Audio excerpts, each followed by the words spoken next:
G'day folks, Sean here from Air Photography.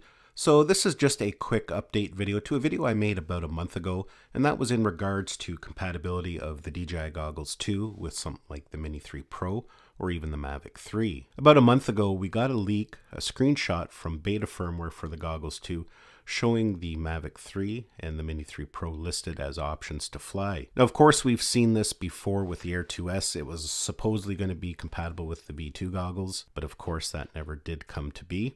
For whatever reason, DJI decided not to release that firmware. Now, over the last couple days, there has been some new information, some new leaks. And one thing that was pointed out to me by a subscriber, which I wasn't aware of, maybe you've already seen this, but it's not something I had seen in the past. If you go to Amazon and do a search for the DJI Goggles 2, you can see here when you bring it up, it actually has listed, it says connect DJI Goggles 2 to the DJI Avata or DJI Mini 3 Pro.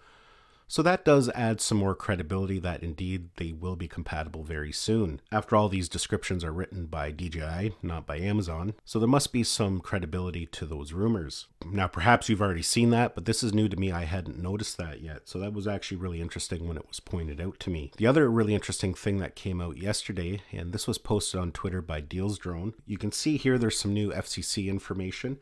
One is listing a set of new goggles. Now, of course, there was a rumor about that already a month ago, but now we actually get the FCC application data. And the interesting thing is that they're going to be called the DJI Goggles SE. The rumor was they were going to be called the Goggles Lite. But what's even more interesting is that you can see we have a new motion controller coming. This is the original motion controller. It was first launched alongside the DJI FPV, and of course it was made compatible with the DJI Avata. But as you can see by this FCC application, there is a new version coming, and it's going to be called the DJI RC Motion 2. So that definitely is very curious what they're going to be doing with that and what drones it will be compatible with. Perhaps there's a new FPV drone coming down the pipe, but I'm wondering too if it's going to be made compatible with something like the Mini 3 as well.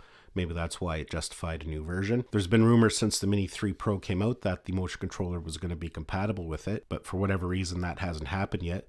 Maybe DJI decided it needed some extra features to make the flight experience a little bit better. So perhaps that's why we're getting a new motion controller as well. So some really interesting information here. I don't think we'll see any of this firmware this year. Obviously tomorrow is New Year's Eve, so I don't think we're going to get anything this year. Hopefully, if this is indeed the case, we can get some new firmware in early January, perhaps before the Chinese New Year. If not, then shortly after. Now, flying drones with goggles is nothing new. Many of you probably remember this device. This is the DJI Goggles, the original goggles. Now, technically, this is the racing edition version. The original ones were white, but their sole purpose was to fly with Mavics. So it really isn't a new concept that DJI has. Of course, the equipment has gotten quite a bit smaller and a little bit more convenient to use. So yeah, that's basically it for this video. Just some updates on the latest rumors. Now, just keep in mind, this is all just speculation. It's all rumor. Nothing is confirmed by DJI. So take everything with a grain of salt. Do not make any purchasing decision based on these rumors. Things change, release dates change, plans change, things get scrapped. So just keep that in mind.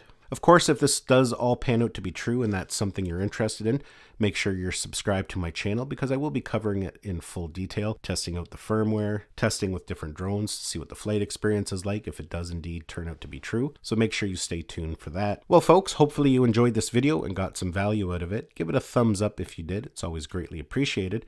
Don't forget to subscribe to my channel so you don't miss any of our upcoming videos, and we'll see you in the next one.